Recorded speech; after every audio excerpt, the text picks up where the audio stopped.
Well, today is the day that the tariffs go into effect. In fact, just this morning. Yeah, right now, all imported goods from every nation are subject to at least a 10% tariff, with rates higher for dozens of countries, part of a reciprocal tariff plan. But it has also triggered a tariff war with China, hikes going back and forth, and now Chinese goods face a stunning 104% tariff. Officials say Chinese imports worth $800 or less may get a pass until May the 2nd.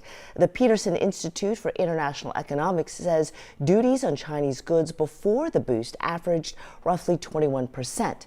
That means now the total average tariff on a Chinese import effectively is about 125%. All right, let's turn things over to KHU11's Jalissa Garza live in the newsroom this morning with more on this and the impact that it could have on us, on Texans. Jalissa, what should we know now? Well, Jacob and Sherman, good morning. Let's start with the basics. A tariff is a tax on imported goods. It makes foreign products more expensive, which can encourage people to buy American-made items. But here's the catch. Those costs often get passed down to us, the consumers, meaning we could potentially see higher prices on everyday items. So here's a quick look at where things stand right now. A 25% tariff is now in place on most goods from Canada and Mexico, along with a 10% tariff on Canadian energy exports. But we've also seen a 25% tariff placed on steel, 10% on aluminum imports from all countries. As of last Saturday, a universal 10% baseline tariff kicked in on all imports into the U.S. And starting today, country-specific tariffs are being added.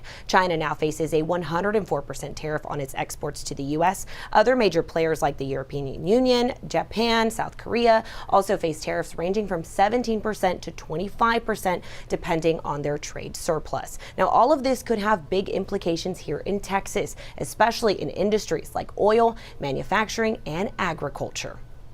Agriculture is a big thing in our state. We got a lot of farmers that are looking at this closely, really.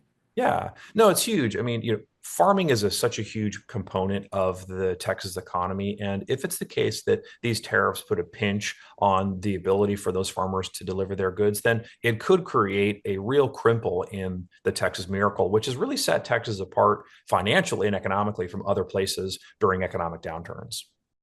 KHOU11 political analyst there, Brandon Rottinghouse, points out that the U.S. relies heavily on foreign trade, especially for cheaper goods, and Texas in particular depends a lot on our southern neighbors. So any major change in trade could trickle down to our wallets. Coming up in the next hour, I'll break down how soon we might start seeing those impacts. Jacob?